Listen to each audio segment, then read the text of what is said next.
Hola queridos oyentes, bienvenidos una vez más a Ecos del Pasado, tu refugio donde las historias más extraordinarias de la humanidad cobran vida para acompañarte en tus momentos de paz y reflexión. Soy Jorge, tu anfitrión, y si es la primera vez que nos escuchas, te invito cordialmente a suscribirte a nuestro canal, activar la campanita de notificaciones y dejar tu like si esta historia despierta algo en tu corazón. Cada muestra de apoyo nos ayuda a seguir rescatando estas vidas fascinantes que han forjado nuestro mundo. Acomódate, relájate y prepárate para un viaje al siglo XVI, a una época donde dos mundos completamente diferentes estaban a punto de encontrarse de la manera más dramática posible. Esta noche vamos a conocer la historia de un hombre que cambió para siempre el destino de América, un conquistador que con apenas 500 soldados derrotó al imperio más poderoso de Mesoamérica. Esta es la historia de Hernán Cortés, el extremeño que destruyó el imperio azteca, el hombre que encontró en una mujer indígena llamada Malinche no solo a una intérprete, sino al alma que lo guiaría hacia la conquista más improbable de la historia. Una historia de ambición, amor, traición y el choque de civilizaciones que dio nacimiento al mundo mestizo que hoy conocemos. Un niño de Extremadura.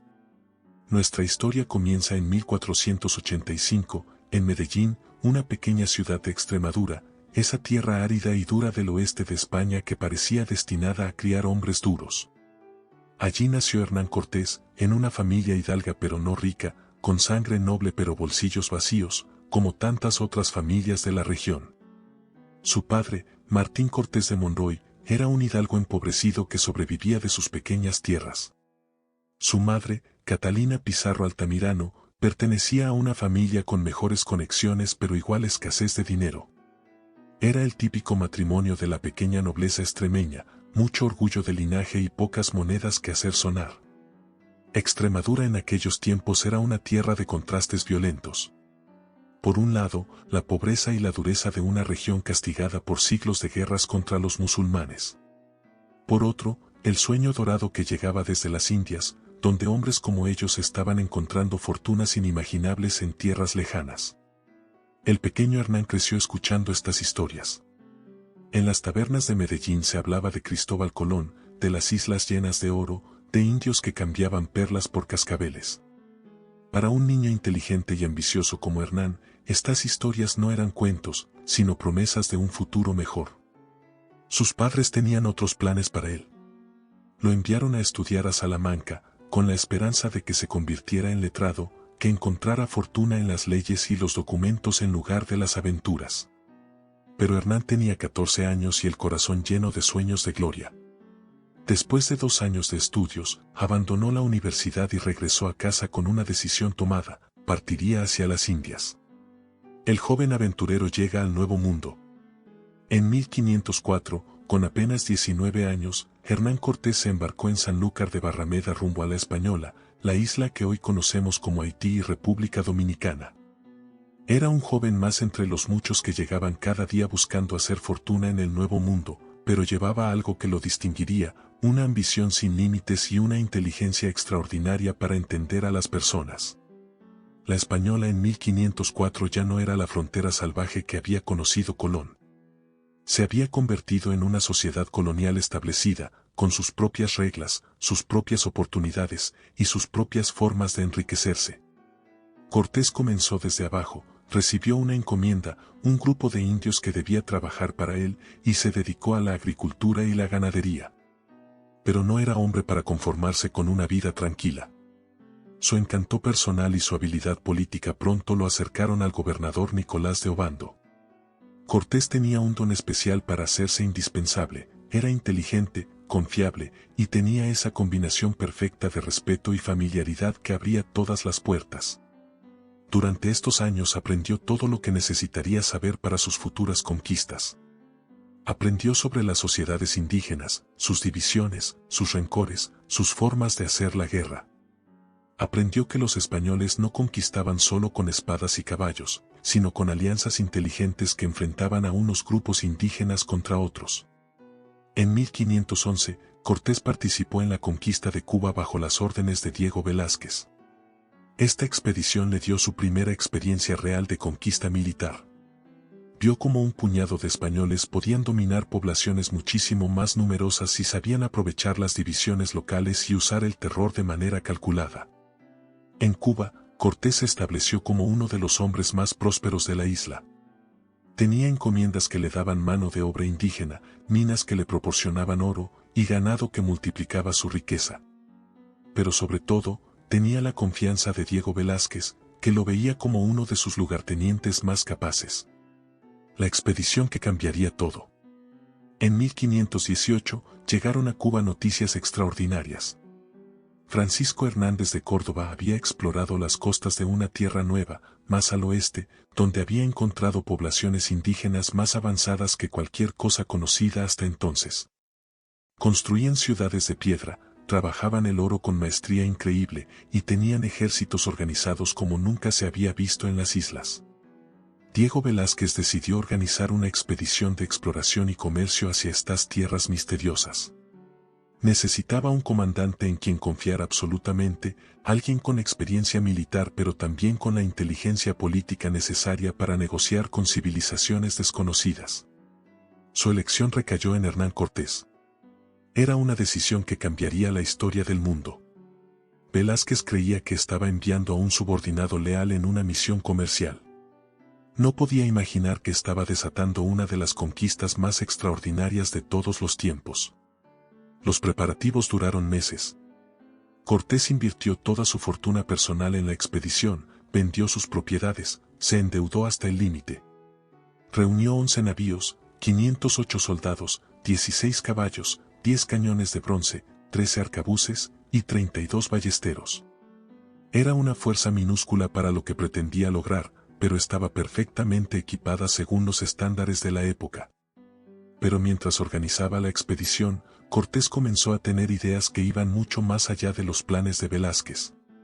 Las noticias que llegaban de la tierra firme hablaban no solo de oro, sino de imperios, de ciudades magníficas, de civilizaciones que rivalizaban con las de Europa. Cortés comenzó a soñar no con comercio, sino con conquista. La ruptura con Velázquez. Las ambiciones crecientes de Cortés no pasaron desapercibidas para Diego Velázquez. El gobernador comenzó a sospechar que su lugarteniente tenía planes propios, planes que podrían no incluir regresar a Cuba con un simple cargamento de oro para repartir. En febrero de 1519, cuando la expedición estaba prácticamente lista para zarpar, Velázquez intentó detenerla. Envió mensajeros a Santiago de Cuba ordenando a Cortés que no partiera, que esperara nuevas instrucciones. Pero Cortés había llegado demasiado lejos para volverse atrás. La noche del 18 de febrero de 1519, Hernán Cortés hizo algo que lo convertiría técnicamente en un rebelde, partió de Cuba sin autorización, llevándose los navíos, los hombres y las armas que había reunido. Era un acto de desobediencia que podía costarle la vida, pero también su única oportunidad de alcanzar la gloria que había soñado desde niño. Durante la travesía hacia la costa mexicana, Cortés tuvo que enfrentar su primer gran desafío político, convencer a sus propios hombres de que lo siguieran en esta aventura incierta. Muchos de los soldados eran leales a Velázquez y veían la expedición como una traición. Cortés necesitaba toda su habilidad persuasiva para mantener unida su pequeña fuerza. Les habló de las riquezas que les esperaban en las nuevas tierras. Les prometió que todos se harían ricos, que regresarían a España como señores, que sus nombres serían recordados para siempre. Pero sobre todo, les habló de gloria, de la oportunidad de hacer algo que ningún hombre había hecho antes, conquistar un imperio. El encuentro con los mayas. El 4 de marzo de 1519, la expedición de Cortés avistó las costas de lo que hoy es México. Desembarcaron en la isla de Cozumel, donde tuvieron su primer encuentro con los pueblos mayas. Para Cortés, fue una revelación. Estas sociedades indígenas eran mucho más avanzadas que cualquier cosa que hubiera visto en las islas del Caribe. Los mayas tenían ciudades de piedra, templos magníficos, sistemas de escritura, calendarios precisos, y una organización social compleja. Pero Cortés también notó algo crucial: no constituían un imperio unificado, sino una colección de ciudades-estado que a menudo luchaban entre sí. Era exactamente el tipo de división que los españoles habían aprendido a explotar en otras conquistas. En Cozumel ocurrió algo que parecía providencial. Encontraron a Jerónimo de Aguilar, un náufrago español que llevaba 8 años viviendo entre los mayas y hablaba perfectamente su idioma. Aguilar se convertiría en el primer eslabón de la cadena de comunicación que permitiría a Cortés entender y manipular las complejas políticas locales. Desde Cozumel, la expedición navegó hacia el oeste, siguiendo la costa de la península de Yucatán. En cada pueblo donde desembarcaban, Cortés desplegaba la misma estrategia. Primero, una demostración de fuerza con caballos y cañones para impresionar a los nativos. Después, regalos y palabras amistosas para ganar su confianza. Finalmente, preguntas detalladas sobre las tierras del interior y sus riquezas. Malinche, el encuentro que cambió 2 destinos. En marzo de 1519, la expedición llegó a Tabasco, en la desembocadura del río Grijalva. Aquí los españoles enfrentaron su primera batalla seria en territorio mexicano. Los tabasqueños los recibieron con flechas y lanzas, pero los caballos, los cañones y las espadas de acero demostraron su superioridad devastadora. Después de la victoria, siguiendo la costumbre indígena, los caciques de Tabasco ofrecieron regalos de paz a los conquistadores. Entre estos regalos había oro, comida, telas preciosas y 20 mujeres esclavas. Una de estas mujeres cambiaría no solo el destino de Cortés, sino el curso entero de la conquista de México. Se llamaba Malinali, aunque los españoles la bautizarían como Marina y los indígenas la conocerían como Malinche. Era una mujer joven, probablemente de unos 20 años, de extraordinaria inteligencia y belleza. Había nacido en una familia noble pero había sido vendida como esclava después de las guerras tribales que constantemente devastaban la región. Lo extraordinario de Malinche era su capacidad lingüística, hablaba náhuatl, la lengua del imperio azteca y también maya. Con Jerónimo de Aguilar traduciendo del maya al español y Malinche del náhuatl al maya, Cortés tenía por primera vez una línea directa de comunicación con el imperio más poderoso de Mesoamérica. Pero Malinche era mucho más que una intérprete. Tenía un conocimiento profundo de las culturas indígenas, de sus costumbres, de sus divisiones políticas, de sus creencias religiosas. Se convirtió no solo en la voz de Cortés, sino en sus ojos y oídos en un mundo completamente extraño para él. La relación entre Cortés y Malinche pronto se volvió íntima. Ella se convirtió en su amante, su consejera más cercana y la madre de su primer hijo mestizo. Para los españoles era simplemente la lengua, la intérprete.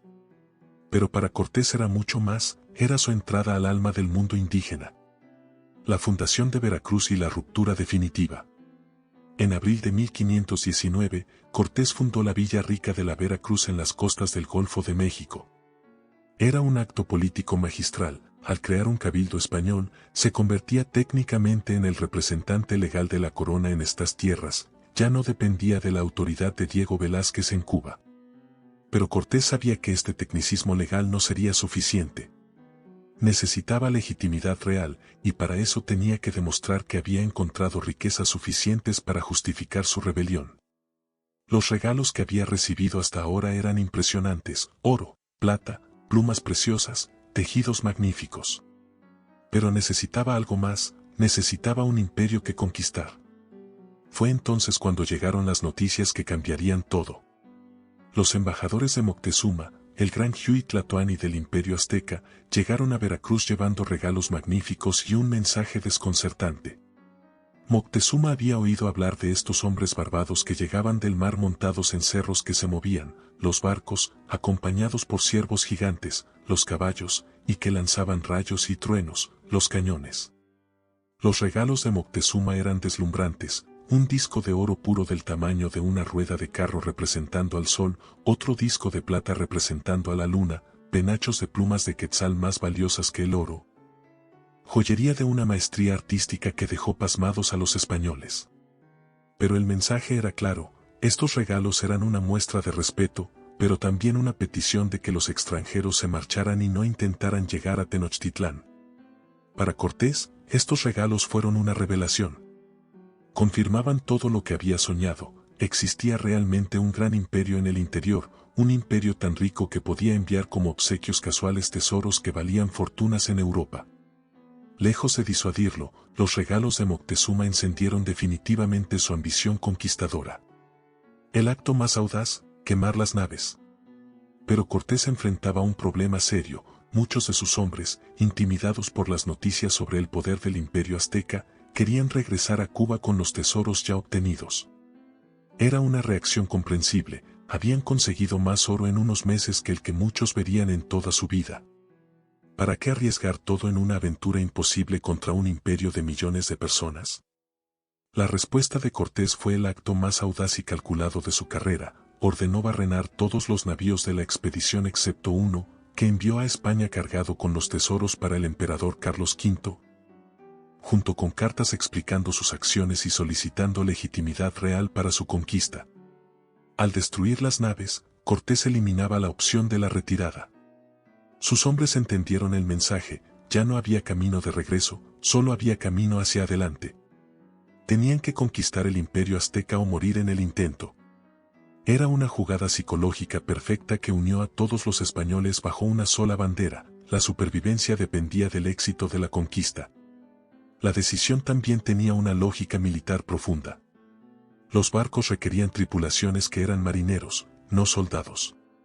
Al eliminar las naves, Cortés convertía a todos los marineros en combatientes adicionales para su pequeño ejército. Cada hombre que ya no tenía que cuidar un barco era un hombre que podía empuñar una espada en la marcha hacia Tenochtitlán. La marcha hacia el interior, el mundo azteca se revela.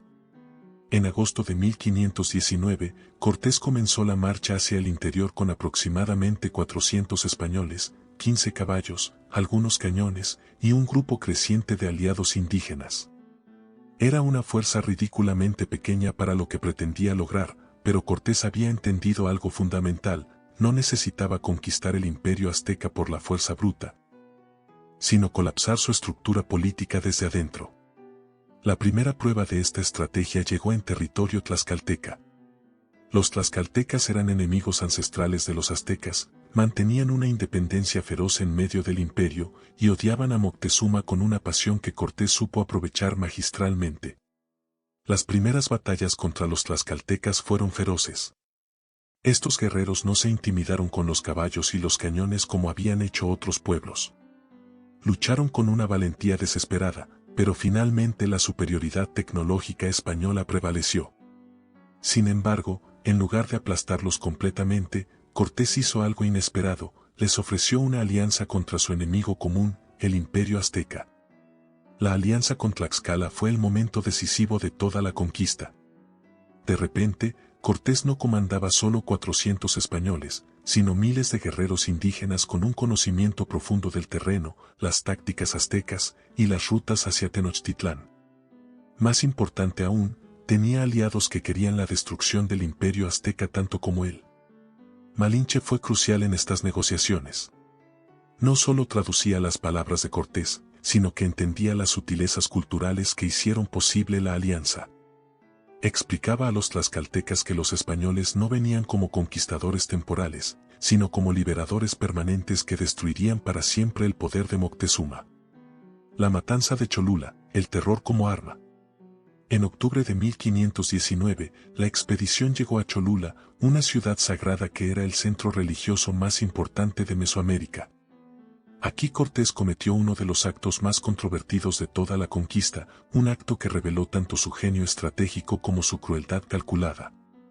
Según las fuentes españolas, Malinche descubrió que los cholultecas, instigados por embajadores aztecas, planeaban masacrar a los españoles durante su estancia en la ciudad. Según las fuentes indígenas, Cortés simplemente decidió que necesitaba un ejemplo de terror que precediera su llegada a Tenochtitlán.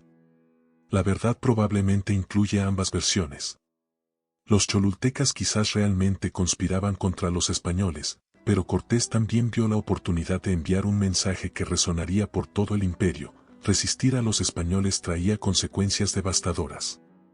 La matanza duró horas.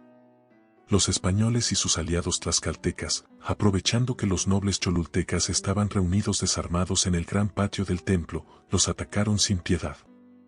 Miles murieron, la ciudad fue saqueada, y los templos fueron profanados. Era una demostración de que los españoles no respetaban nada de lo que los mesoamericanos consideraban sagrado. Las noticias de Cholula llegaron a Tenochtitlán antes que los propios conquistadores. Moctezuma, aterrorizado por lo que había oído, envió nuevos emisarios con regalos aún más espléndidos, suplicando a los españoles que no continuaran su marcha. Pero para Cortés, estos ruegos solo confirmaban que su estrategia de terror estaba funcionando perfectamente. El primer encuentro, Moctezuma recibe a sus destructores. El 8 de noviembre de 1519, Hernán Cortés y su pequeño ejército llegaron por fin a Tenochtitlán, la capital del Imperio Azteca. Lo que vieron los dejó sin aliento. Era una ciudad más grande y magnífica que cualquier cosa que existiera en Europa en ese momento. Construida en medio del lago Texcoco, Tenochtitlán era una maravilla de ingeniería hidráulica. Tenía entre 200.000 y 300.000 habitantes, lo que la convertía en una de las ciudades más grandes del mundo. Sus calles eran canales navegables, sus edificios rivalizaban en grandeza con las catedrales europeas, sus jardines flotantes alimentaban a toda la población. El gran templo de Tenochtitlán se alzaba como una montaña artificial en el centro de la ciudad, con escalinatas que parecían subir hasta el cielo. Los palacios de los nobles aztecas eran más suntuosos que los de los reyes europeos. Los mercados vendían productos de todo el continente, cacao de Guatemala, plumas de Brasil, oro de Colombia, plata de Perú. Pero lo que más impresionó a los españoles fue el orden y la limpieza de la ciudad. Las calles estaban perfectamente pavimentadas, había sistemas de drenaje que funcionaban mejor que los de Madrid o Sevilla, y una disciplina social que mantenía el orden sin necesidad de guardias visibles en cada esquina. Moctezuma salió a recibir personalmente a Cortés en la gran calzada que conectaba Tenochtitlán con tierra firme. Era un honor extraordinario que el Hui Tlatoani raramente concedía a nadie. Vestido con las plumas más preciosas y cargado con oro, Moctezuma parecía más un dios que un hombre mortal. El encuentro entre estos dos hombres fue uno de los momentos más dramáticos de la historia mundial. Moctezuma, convencido de que Cortés podría ser el dios Quetzalcóatl regresando según las profecías antiguas, se inclinó ante el conquistador español. Cortés, entendiendo la importancia simbólica del momento, aceptó estas muestras de respeto como si fueran naturales. Malinche tradujo las palabras ceremoniales de bienvenida de Moctezuma, palabras que expresaban no solo cortesía, sino una resignación casi mística ante lo que el emperador azteca veía como el cumplimiento de destinos divinos. Para Cortés, estas palabras fueron la confirmación de que su estrategia audaz había funcionado, había llegado al corazón del imperio más poderoso de América y lo habían recibido como a un dios. Huéspedes o prisioneros, la ocupación del palacio. Los españoles fueron alojados en el palacio de Axayácatl, el padre de Moctezuma, un complejo de edificios que podía albergar cómodamente a todo el ejército conquistador. Era una demostración más de la riqueza y generosidad azteca, pero también, sin que Moctezuma lo entendiera, el primer paso hacia su propia destrucción. Durante los primeros días, los españoles vivieron como invitados de honor. Eran alimentados con las mejores comidas del imperio, entretenidos con danzas y música, y constantemente recibían regalos de oro y joyas. Para los soldados españoles, acostumbrados a la vida dura de los campamentos militares, era como vivir en un sueño. Pero Cortés no se dejó deslumbrar por el lujo. Cada día que pasaba en Tenochtitlán lo dedicaba a estudiar la ciudad, sus defensas, sus puntos débiles, las rutas de escape, la disposición de los templos y palacios. También estudiaba a Moctezuma, tratando de entender la psicología de este emperador que parecía paralizado por las dudas religiosas. Malinche fue fundamental durante estos días de reconocimiento.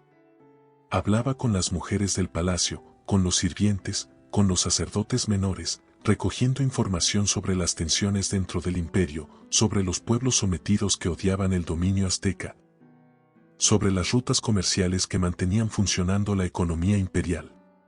A través de estas conversaciones, Cortés entendió que el imperio azteca, por magnífico que pareciera, tenía fracturas profundas. Era una confederación mantenida por la fuerza, donde docenas de pueblos pagaban tributos resentidos a Tenochtitlán. Era exactamente el tipo de estructura que podía colapsar si se eliminaba la cabeza del sistema. El golpe maestro, la captura de Moctezuma. El 14 de noviembre de 1519, apenas 6 días después de su llegada a Tenochtitlán, Cortés ejecutó el movimiento más audaz de toda la conquista, la captura del emperador Moctezuma. Era un plan tan arriesgado que rayaba en la locura, pero también tan brillante que cambió instantáneamente el equilibrio de poder en todo el imperio.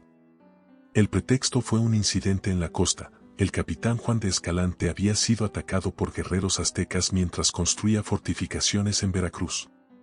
Cortés, acompañado por sus capitanes más leales y por Malinche, se presentó ante Moctezuma exigiendo explicaciones y reparaciones. Lo que siguió fue una conversación que duró horas, una batalla psicológica donde Cortés demostró toda su habilidad manipulativa. Acusó a Moctezuma de traición, de ordenar ataques contra huéspedes que habían venido en paz, de violar las leyes de hospitalidad que eran sagradas tanto para españoles como para aztecas. Moctezuma, confundido y aterrorizado, trató de explicar que el ataque había sido una iniciativa local, que él no había dado órdenes de atacar a los españoles. Pero Cortés, hablando a través de Malinche, insistió en que las palabras ya no eran suficientes. Moctezuma tenía que acompañar a los españoles a su palacio como garantía de que no habría más ataques. Era una petición imposible.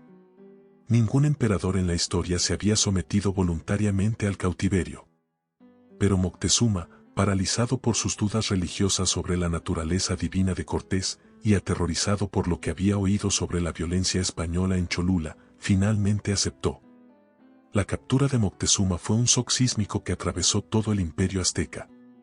De repente, el hombre que era considerado la reencarnación del Dios en la tierra, el señor de millones de personas, vivía como prisionero de un puñado de extranjeros bárbaros. Era algo tan inconcebible que muchos súbditos aztecas simplemente no podían procesarlo mentalmente. Gobernando a través del emperador cautivo. Con Moctezuma como rehén, Cortés implementó un sistema de gobierno indirecto que le daba control efectivo sobre todo el imperio azteca sin tener que administrarlo directamente. Moctezuma seguía siendo emperador en teoría, pero cada una de sus decisiones era dictada por Cortés, transmitida a través de Malinche y ejecutada por la burocracia azteca tradicional. Era un sistema genial en su simplicidad. Los pueblos del imperio recibían órdenes que parecían venir del emperador legítimo, pero que en realidad servían a los intereses españoles. Se enviaron recolectores de tributo a todas las provincias, pero ahora el oro, la plata y las piedras preciosas iban a parar a los tesoros españoles en lugar de a los templos aztecas. Durante estos meses, Cortés demostró que era mucho más que un conquistador, era también un administrador hábil que entendía cómo funcionar dentro de las estructuras políticas existentes. No trató de imponer inmediatamente el sistema español, sino que trabajó a través de las instituciones aztecas, convirtiéndolas en instrumentos de su propia dominación. Malinche se volvió cada vez más indispensable durante este periodo. No solo traducía las órdenes de Cortés, sino que las adaptaba a las formas culturales aztecas, explicando las demandas españolas en términos que fueran comprensibles y aceptables para la mentalidad indígena. Era ella quien convertía las órdenes militares brutales en decretos imperiales aparentemente legítimos. La relación personal entre Cortés y Malinche también se profundizó durante estos meses de convivencia íntima en el palacio azteca. Ella no era solo su intérprete y consejera política, sino también su amante y la madre de su hijo Martín, el primer mestizo reconocido oficialmente en la historia de México. La rebelión de Pánfilo de Narváez, el imperio contraataca. En abril de 1520, cuando Cortés creía que tenía el control total de la situación, recibió noticias desastrosas desde la costa. Diego Velázquez había enviado desde Cuba una expedición punitiva comandada por Pánfilo de Narváez para arrestarlo y devolver el control de la conquista a la autoridad cubana. Narváez tenía 18 navíos, 1.400 hombres, y órdenes explícitas de capturar a Cortés vivo o muerto. Era una fuerza 3 veces mayor que la que Cortés tenía en Tenochtitlán, y representaba una amenaza existencial para toda su empresa conquistadora. Cortés se encontraba ante un dilema terrible: si se quedaba en Tenochtitlán, Narváez tendría tiempo de establecerse en la costa y cortar todas sus líneas de suministro. Pero si salía a enfrentarlo, dejaría la capital azteca con solo un pequeño destacamento español, arriesgando una rebelión que podría destruir todo lo que había conseguido. Su solución demostró una vez más su genio estratégico. Dejó a Pedro de Alvarado al mando de Tenochtitlán con 80 españoles y órdenes estrictas de mantener a Moctezuma bajo control. Mientras él marchaba hacia la costa con 250 hombres para enfrentar a Narváez. Era una apuesta desesperada que dividía sus fuerzas ya minúsculas entre dos frentes diferentes. La campaña contra Narváez fue un ejemplo perfecto de cómo la inteligencia podía superar la fuerza bruta. En lugar de atacar frontalmente, Cortés utilizó el oro azteca para sobornar a los capitanes de Narváez, prometiéndoles riquezas mayores que cualquier cosa que pudieran imaginar si se unían a su causa. También difundió historias sobre las maravillas de Tenochtitlán que despertaron la codicia de los soldados enemigos. El 29 de mayo de 1520, en una batalla nocturna cerca de Zempoala, Cortés derrotó completamente a Narváez a pesar de estar en inferioridad numérica de 4-1. El propio Narváez perdió un ojo en el combate y fue capturado junto con la mayoría de sus oficiales. Pero lo más brillante de la victoria fue que Cortés no ejecutó a sus enemigos, los incorporó a su propio ejército, triplicando instantáneamente sus fuerzas disponibles. La matanza del Templo Mayor, el error fatal de Alvarado. Mientras Cortés triunfaba en la costa, la situación en Tenochtitlán se deterioraba rápidamente. Pedro de Alvarado, un hombre valiente pero impulsivo, cometió el error más grave de toda la conquista, durante la celebración azteca de Tozcatl. Ordenó a sus hombres atacar a los nobles desarmados que danzaban en el Templo Mayor. La masacre fue innecesaria y brutal. Los nobles aztecas estaban celebrando una de sus festividades religiosas más importantes, danzando según rituales que se remontaban a siglos de tradición. No representaban ninguna amenaza para los españoles, pero Alvarado, paranoico y nervioso por estar al mando con fuerzas tan reducidas, interpretó la reunión como una conspiración. Cientos de nobles murieron en pocos minutos, ejecutados a espada mientras realizaban danzas sagradas. La sangre de la aristocracia azteca corrió por las escalinatas del gran templo, profanando el lugar más sagrado del imperio. Era una violación religiosa y cultural que los aztecas nunca podrían perdonar. La noticia de la matanza encendió una rebelión que se extendió por toda Tenochtitlán como un incendio. Los aztecas, que hasta entonces habían aceptado la presencia española con resignación o curiosidad, se convirtieron en enemigos implacables sedientos de venganza. Las calles de la ciudad se llenaron de guerreros que atacaban cualquier español que encontraran. Alvarado y sus hombres se vieron sitiados en el palacio de Axayácatl, rodeados por una multitud furiosa que gritaba por su sangre. Solo la presencia de Moctezuma como rehén impidió que los españoles fueran masacrados inmediatamente, pero era evidente que la situación se había vuelto insostenible. El regreso desesperado, Cortés encuentra su imperio en llamas. Cuando Cortés regresó a Tenochtitlán en junio de 1520, encontró una ciudad irreconocible.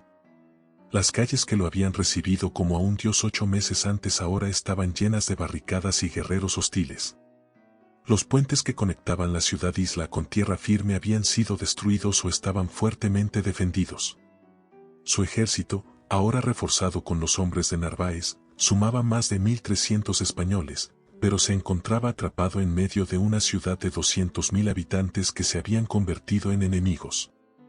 Era una situación militar imposible, tenían superioridad tecnológica, pero estaban completamente superados numéricamente y aislados en territorio hostil. Cortés intentó desesperadamente restaurar el orden a través de Moctezuma. Obligó al emperador cautivo a dirigirse a su pueblo desde la azotea del palacio, pidiendo calma y prometiendo que los españoles se marcharían si cesaban los ataques. Pero el hechizo de la autoridad imperial se había roto para siempre. Lo que siguió fue uno de los momentos más trágicos de toda la conquista.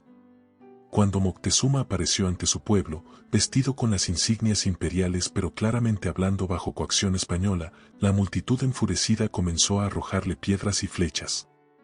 Una piedra golpeó al emperador en la cabeza, causándole heridas que resultarían mortales. La muerte de Moctezuma, ocurrida pocos días después, eliminó la última esperanza de Cortés de controlar la situación a través de la autoridad imperial tradicional. El emperador que había sido su instrumento más valioso ahora se convertía en un mártir que unificaba a todos los aztecas contra los invasores españoles. La noche triste, la derrota más dolorosa. En la noche del 30 de junio al 1 de julio de 1520, Cortés tomó la decisión más difícil de su carrera, evacuar Tenochtitlán. Era un reconocimiento de que había perdido el control de la situación, que su gran conquista se había convertido en una trampa mortal de la que tenía que escapar antes de que fuera demasiado tarde. La retirada se planeó para la madrugada, aprovechando la oscuridad y esperando que la lluvia ahogara el sonido de los movimientos españoles. Pero llevar más de 1000 hombres, caballos, cañones y tesoros a través de una ciudad hostil sin ser detectados era prácticamente imposible. Los españoles fueron descubiertos cuando apenas habían recorrido la mitad del camino hacia tierra firme.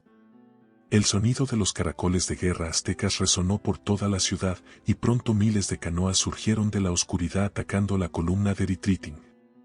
Era como si toda Tenochtitlán hubiera despertado simultáneamente para vengarse de sus opresores. La batalla en las calzadas fue desesperada. Los españoles, cargados con el oro que habían acumulado durante meses, se movían lentamente mientras los guerreros aztecas los atacaban desde canoas, desde las azoteas, desde cada rincón de la ciudad. Muchos soldados, agobiados por el peso del tesoro que se negaban a abandonar, se ahogaron en el lago Texcoco. Pedro de Alvarado protagonizó durante esta retirada uno de los episodios más legendarios de la conquista, cuando llegó a un canal demasiado ancho para cruzar normalmente. Usó su lanza como pértiga para saltar al otro lado en lo que los cronistas llamarían el Salto de Alvarado. Pero para la mayoría de los españoles, la noche fue una pesadilla de muerte y desesperación. Cuando finalmente llegaron a tierra firme, Cortés hizo un recuento devastador, había perdido más de 600 españoles, 4000 aliados tlaxcaltecas, 46 caballos, y casi todo el tesoro que habían acumulado. Peor aún, había perdido el control del imperio más rico de América. Según las crónicas, Cortés lloró esa madrugada bajo un gran árbol, contemplando las ruinas de su gran sueño conquistador. El refugio en Tlaxcala, forjando la reconquista. Derrotado pero no destruido, Cortés dirigió los restos de su ejército hacia Tlaxcala, el único territorio donde podía estar seguro de encontrar aliados. El viaje de 6 días fue una agonía continua, los guerreros aztecas los atacaban constantemente, los heridos morían por el camino, y los supervivientes comenzaban a perder la fe en su comandante. La llegada a territorio tlaxcalteca el 8 de julio de 1520 fue un momento decisivo para el futuro de la conquista. Los tlaxcaltecas podían haber decidido que los españoles eran perdedores derrotados y cambiar de bando, entregando a Cortés a los aztecas para ganar su favor. En su lugar, reafirmaron su alianza y ofrecieron refugio a los conquistadores maltrechos. Durante los meses que pasó en Tlaxcala, Cortés demostró una vez más su extraordinaria capacidad de recuperación. En lugar de desesperarse por la derrota, comenzó inmediatamente a planear la reconquista de Tenochtitlán. Pero esta vez sería diferente, ya no se trataría de un golpe de mano audaz, sino de una campaña militar sistemática. Malinche fue fundamental durante este periodo de reorganización. Su conocimiento de las divisiones políticas dentro del mundo mesoamericano permitió a Cortés forjar una gran coalición antiazteca que incluía no solo a los tlaxcaltecas, sino a docenas de pueblos que habían sido sometidos por el imperio y que veían en los españoles una oportunidad de liberarse. Los refuerzos llegaron gradualmente desde las islas del Caribe, soldados, caballos, armas y sobre todo, material para construir bergantines que permitirían a los españoles controlar el lago Texcoco. Cortés entendía que para conquistar una ciudad construida en el agua, necesitaba dominar las vías acuáticas que eran su sistema circulatorio. La Gran Coalición, forjando un imperio anti-azteca. Durante el invierno y la primavera de 1521, Cortés construyó algo sin precedentes en la historia de Mesoamérica, una coalición militar que incluía a todos los enemigos del imperio azteca. Tlaxcaltecas, cholultecas, huexotzincas, totonacas y docenas de grupos menores se unieron bajo el liderazgo español para destruir definitivamente el poder de Tenochtitlán. Esta coalición no era solo una alianza militar, sino una revolución política que revertía completamente el equilibrio de poder en el centro de México. Los pueblos que durante décadas habían pagado tributos a Moctezuma ahora se unían para cobrar venganza contra sus antiguos opresores. Era una guerra de liberación tanto como de conquista. Malinche se convirtió durante este periodo en mucho más que una intérprete, era la embajadora de Cortés ante las diferentes culturas indígenas. La mujer que entendía las motivaciones psicológicas de cada pueblo y podía adaptar el mensaje español a las expectativas locales. Su hijo Martín, nacido en estos meses decisivos, simbolizaba el futuro mestizo que estaban haciendo de esta alianza entre dos mundos. Los preparativos militares fueron meticulosos. Los tlaxcaltecas proporcionaron miles de guerreros y, más importante aún, miles de cargadores que permitieron a los españoles transportar los bergantines desde Tlaxcala hasta el lago Texcoco. Era una operación logística extraordinaria que requería la coordinación de decenas de miles de personas.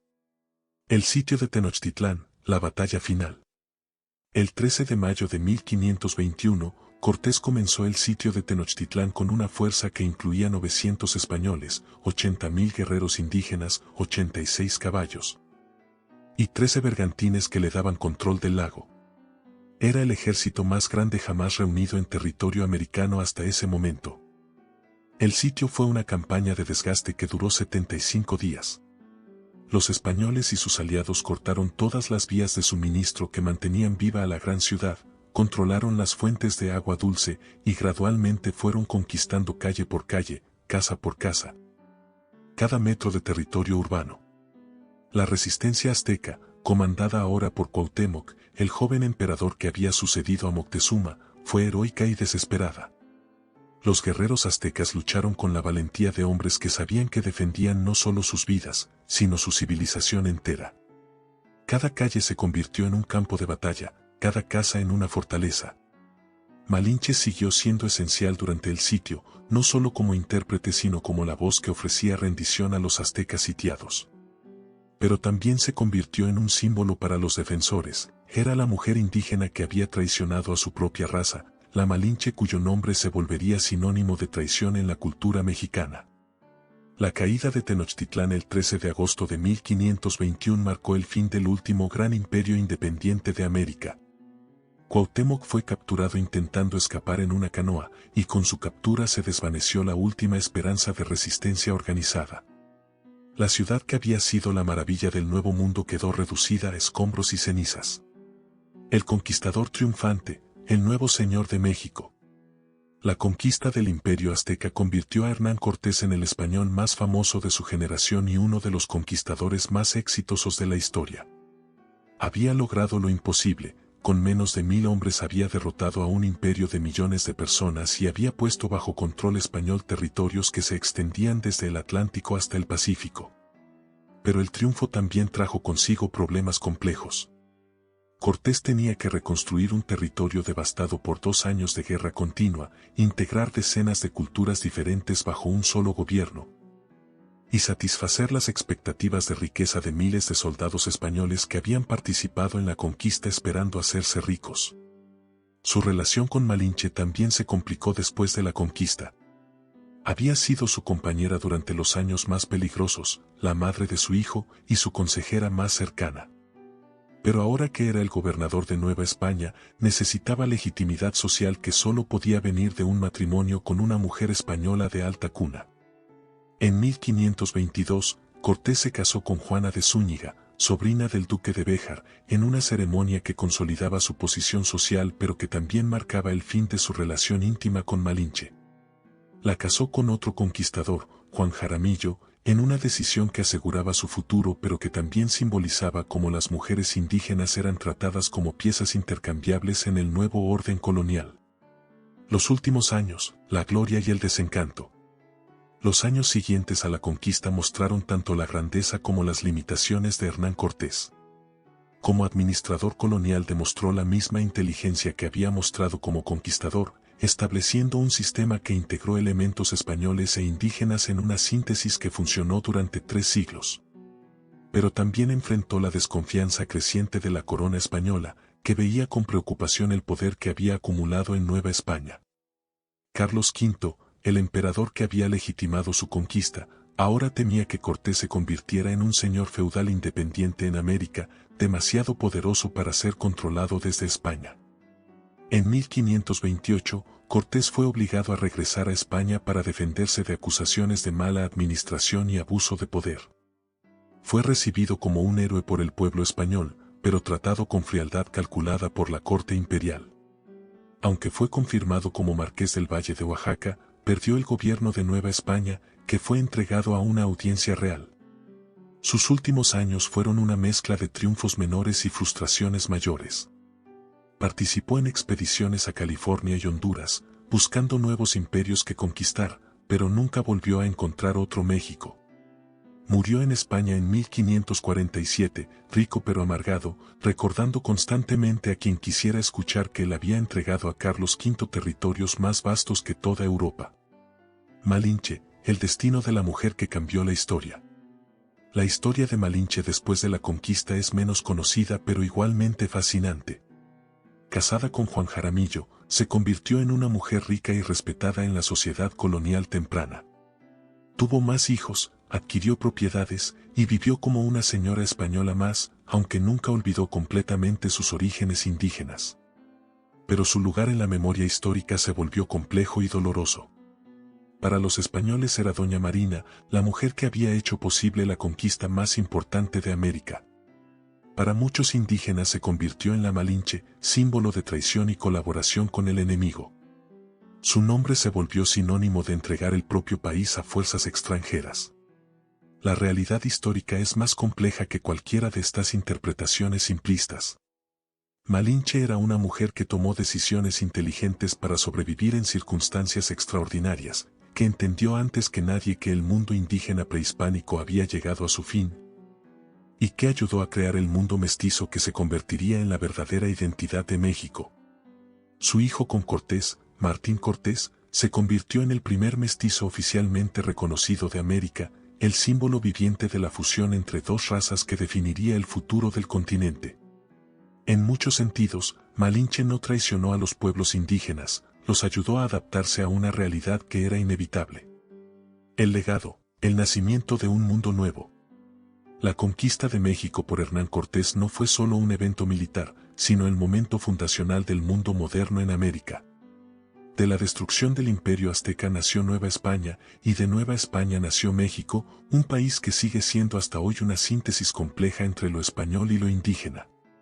Cortés demostró que un puñado de hombres determinados podía cambiar el curso de la historia mundial si sabía aprovechar las divisiones internas de sus enemigos, si entendía la psicología de las culturas que enfrentaba, y si tenía la audacia de apostar todo a una sola carta. Pero también demostró el costo humano terrible de estas grandes transformaciones históricas.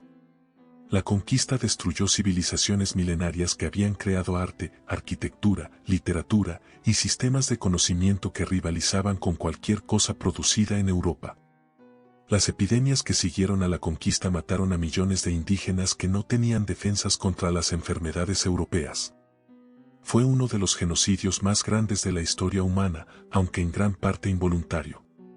Pero también creó algo nuevo, una sociedad mestiza que combinaba elementos de ambos mundos, una cultura que era simultáneamente española e indígena, europea y americana. El México moderno, con todas sus complejidades y contradicciones, es heredero directo de las decisiones que tomaron Cortés y Malinche en aquellos años decisivos del siglo XVI. Y así termina, queridos oyentes, la historia extraordinaria de Hernán Cortés, el hombre que cambió para siempre el destino de América. Una historia que nos muestra cómo un puñado de personas determinadas pueden alterar el curso de civilizaciones enteras, pero también el precio terrible que pagan tanto los conquistadores como los conquistados. Cortés fue un hombre de contradicciones fascinantes, brillante estratega pero también destructor de culturas.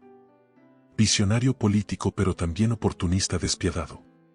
Su historia nos recuerda que los grandes momentos de la historia raramente tienen héroes puros o villanos simples, sino seres humanos complejos que toman decisiones extraordinarias en circunstancias excepcionales.